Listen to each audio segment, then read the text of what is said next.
Academy Leadership Conference, Leading in an Interconnected World.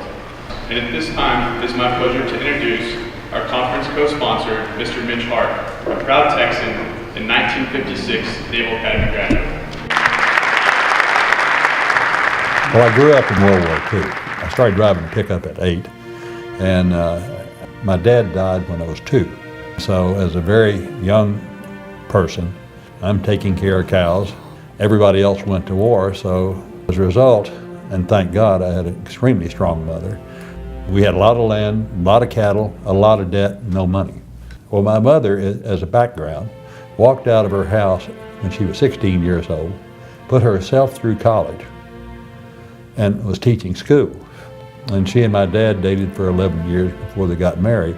So my mother was a mature woman who absolutely knew what she wanted to do.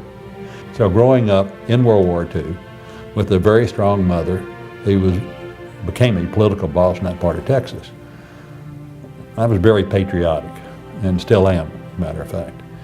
When I got out of high school, I'm 17 years old, and this is 1951, and I thought about it because, first of all, we had World War II, then we had Korea, and I decided if we're going to fight all the time, I might as well go learn how.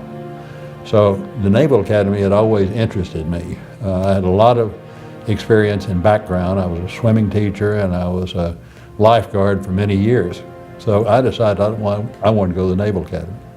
The Naval Academy was an extremely organized, well-done operation.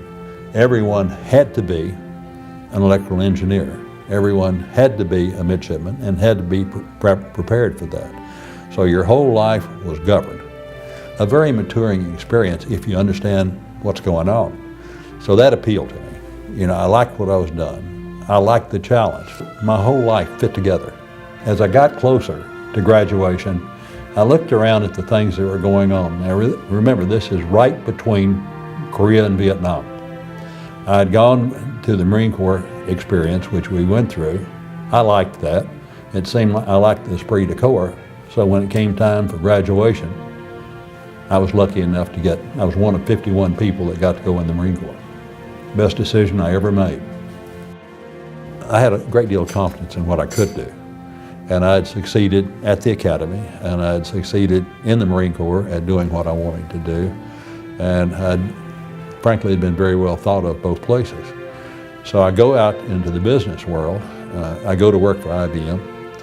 It was fascinating to me because IBM is a very organized place. And then all of a sudden, Ross comes into the picture, Ross Perot. Ross had just sold a computer to Blue Cross to do what was an early forerunner of Medicare. They called it the Elderly Assistance Program. He said, "Do you want to install a computer?" I said, "Absolutely." So I'm assigned the job of getting this computer installed. They had never installed a computer in less than 18 months before. And he said, "We're going to do it in 90 days. I said, "Okay." And he said, "I'm going to give you 2 experienced systems engineers so we can get the work done." While this is going on, Ross and I had many conversations about why it was so difficult to install computers. Well, nobody would guarantee anything in the service business. You can't guarantee anything. You don't know how long it's going to take. You don't know how much it's going to cost. We said, look, computers measure in microseconds. So you can damn sure figure out what your operating cost is. If you know who your people are, you should be able to calculate how long it takes to do things. So we started the company, and we said, we'll tell you how long it's going to take, what you're going to get, and guarantee it by contract. They said, you can't do that. So, well, we did. And that's where EDS started. Whatever you do in your life starts whenever you decide you want it to start. So nobody else is going to tell you how to do it. You're going to have to be exposed to everything you possibly can and hope that things like this mean something to you. Thank you for being here. Linda, it's my pleasure to have you. And it was our idea to have this civilians along with the military. Thank you very much. Mitch and I have been interested in the topic of leadership, and most especially ethical leadership. There obviously is a difference.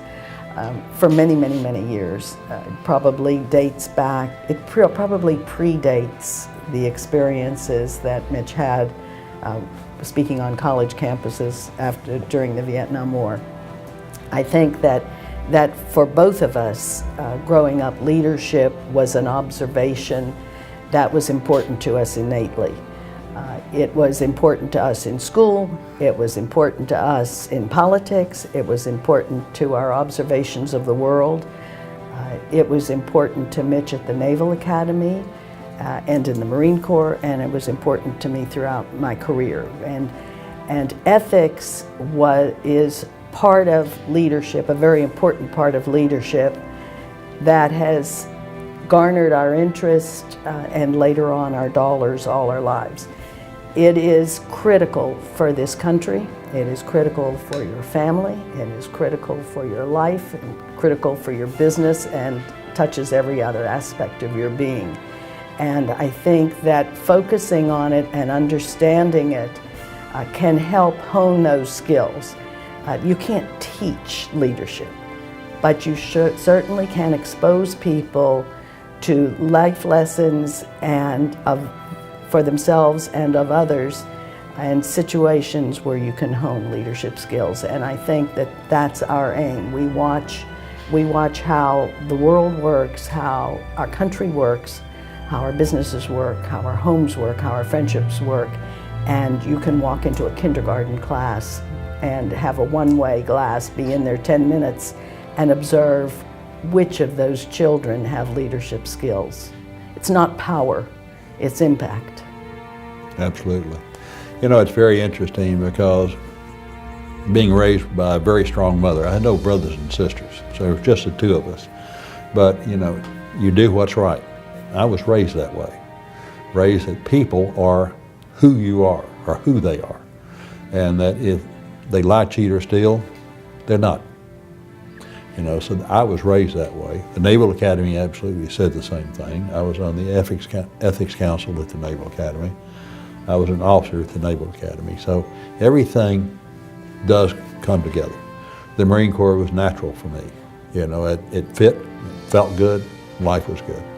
I think core values are something that we've been focused on for a long time. Mitch and I have done co-presentations on ethics and ethical dilemma at a number of universities and graduate schools over the years. And what we always stress with people is your gut tells you what to do in an ethical dilemma. It's just up to you to have the guts to take the action that you know instinctively you should take. So ethical leadership to us is like one word. We think it's absolutely crucial that to have a great life, you've got to have a lot of fun. And you have a lot of fun when you're organized, when you know what you're doing, and you work at it. You can have a lot of fun with discipline, you can have a lot of fun with ethics and everything else, as long as you know who you are. And I would only wish for somebody else they have as much fun in life as we do.